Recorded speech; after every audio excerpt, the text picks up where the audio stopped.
Hello and welcome to Innocence Lost, The Missing Pieces.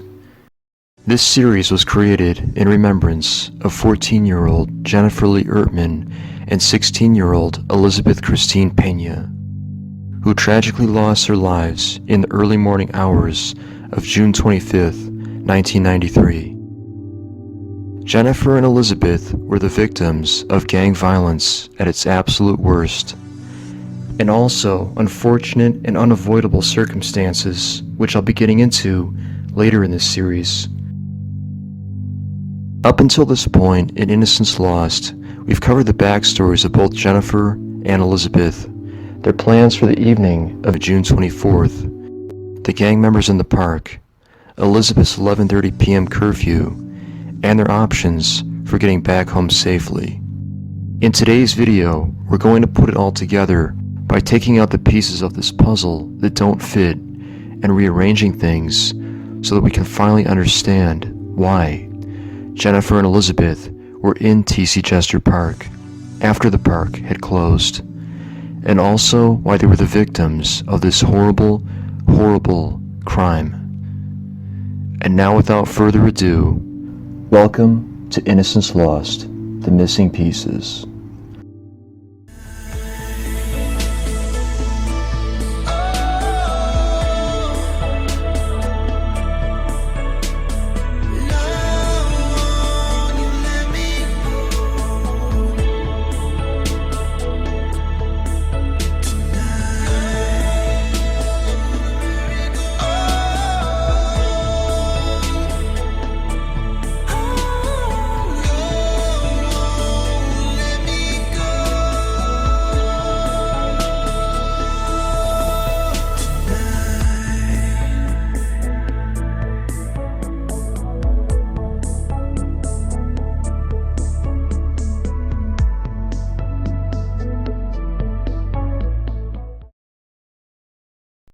This is the White Oak Bayou, a channel that stretches through the northwestern areas of Harris County, meandering along in a southeastern direction until it eventually merges with the Buffalo Bayou in downtown Houston, Texas. The bayou serves as a drainage basin to protect the city of Houston against its frequent and heavy rains. Built in the early 20th century, the White Oak Bayou is an ever-present fixture amongst the landscape of the area. It also played a very pivotal role in the outcome of the Jennifer Ertman and Elizabeth Pena case. During the dry season, the water levels of the bayou will typically remain relatively low, making it possible for a person to cross on foot.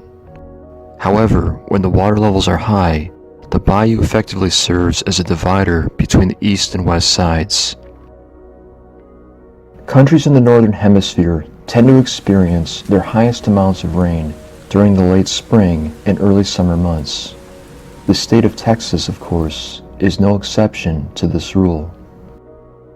This video clip was taken on the day that the girls' bodies were discovered in the park. If we take a look at the water levels of the bayou, it becomes very apparent that they would have been far too high for Jennifer and Elizabeth to have crossed on foot just a few days before.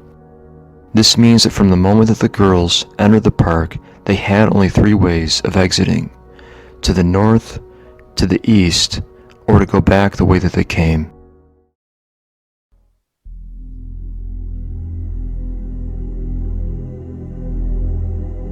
It's been a long adventure, this journey of ours. From the first day that we started down this path of trying to understand why the girls decided to walk through Jester Park at close to midnight, when there seemed to have been so many better and safer alternatives for them, paths that would have easily made this crime avoidable. From that first day, we've kept coming back to the same question of who and what convinced Jennifer and Elizabeth that this shortcut through the park was in fact a safe path for them to take. Despite our best efforts to understand why this case unfolded the way that it did, why the parents of Elizabeth and Jennifer felt okay about letting their daughters travel back home on foot, we've so far come away without any explanation for what led to this awful chain of events. and why this nearly unspeakably awful tragedy of what happened to Jennifer and Elizabeth in some ways seemed to be unavoidable. There are pieces of this puzzle that we simply don't have an answer for, or rather, we didn't have an answer for them until now.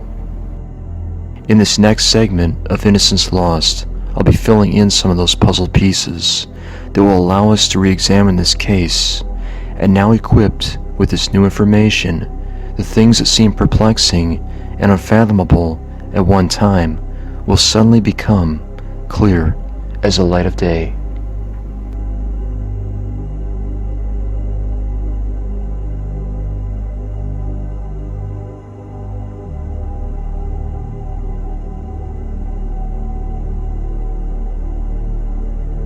Although their exact time of departure from the pool party is disputed, we know that Jennifer and Elizabeth arrived a few minutes after 10 o'clock.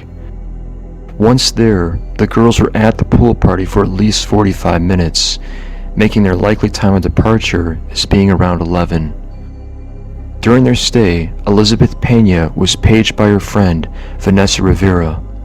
Elizabeth asked Chris, Gina Escamilla's former boyfriend, if there was a nearby payphone that she could use to call Vanessa back. Chris pointed to a nearby payphone, and Elizabeth went to use it. This phone call most likely occurred between 10:25 and 10:45 that evening, close to when the girls were getting ready to depart from the pool party. We know that Elizabeth was in fact able to reach out to her friend, yet I find it very interesting that she made no attempt to contact her parents to request a ride back home. Upon departing from the apartment complex, the girls would travel east along West 34th Street until they came up to the entranceway of the Clearbrook apartment complex. From there they would have split off from their friends, Gina Escamilla and Roseanne Mendoza, who had been accompanying them. The girls would have then walked directly to the back of the Clearbrook apartment complex, where they knew about the loose section of fence that could be pulled back and would allow them access to the railroad tracks behind the apartments. After proceeding through the fence, Jennifer and Elizabeth would have headed north along the trail and up to the tracks. As the girls began their ascent up the gravel embankment, they encountered three youths who had been taking part in a gang initiation ceremony just over an hour before. These three individuals were Frank Sandoval, his identical twin brother Roman Sandoval III, and Venancio Medellin. The Sandoval brothers barely acknowledged the girls as they started to head down the embankment. They also made absolutely no attempt to warn them about the group of gang members that were directly in front of them. Instead, Roman and Frank continued along their way, as Jennifer and Elizabeth walked into what was sadly, for all intents and purposes, a death trap. I'm going to pause our story here because there's something that I'd like to bring to your attention. The girls are out late, the parents don't know where they're at, and by this point, at 11:30, they've all likely gone to bed, not knowing where their daughters are, not knowing if they're in danger, but just assuming that they can handle themselves at 14 and 16 years old. Let's take a look at how things would have unfolded had the gang members not been in the park. It's 11:30, and the girls have reached the railroad trestle. The conditions aren't great. For one thing, it's nearly pitch black. There's a high level of humidity in the air, and the girls have no flashlights to help them see where they're going. But they're able to begin their walk over the trestle, which at its highest point is a good 20 to 30 feet above the ground. One slip from this height could easily result in injury or their death. There's also been cases in recent years of teenagers being struck and killed by trains while attempting to cross the exact same trestle that Jennifer and Elizabeth were attempting to walk over on the night of June 24th, 1993. Upon reaching the other side, the girls had several ways that they could go, but I now have reason to believe that they were going to head down the embankment on the east side and would have continued north, up the hill, and into the park. The girls would continue along this way, heading in a northeastern direction until they came up to Woodcrest Drive, a street that would allow them to get into the presumably safer neighborhoods on the east side of T.C. Jester Boulevard.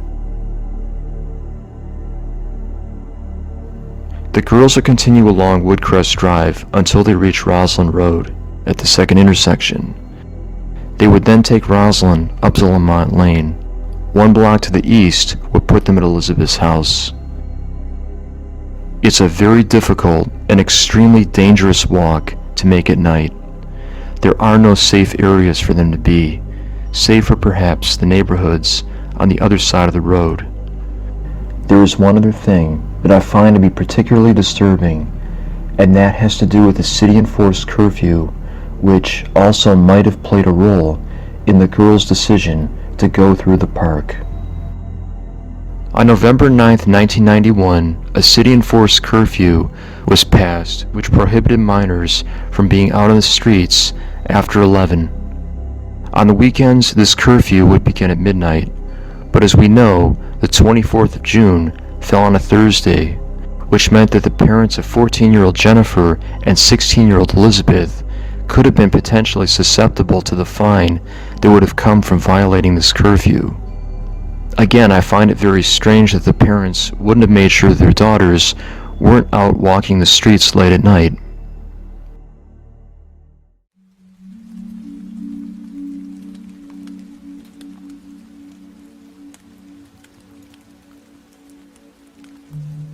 So I think it's time now that we tackle this question. Why were Jennifer and Elizabeth walking through the park at 11:30 at night? The answer to this question is actually quite simple. It's because Jennifer and Elizabeth were latchkey kids. Back in the 1970s, there was a movement for mothers to return to the workforce. In many cases, these mothers still had young children that were living at home.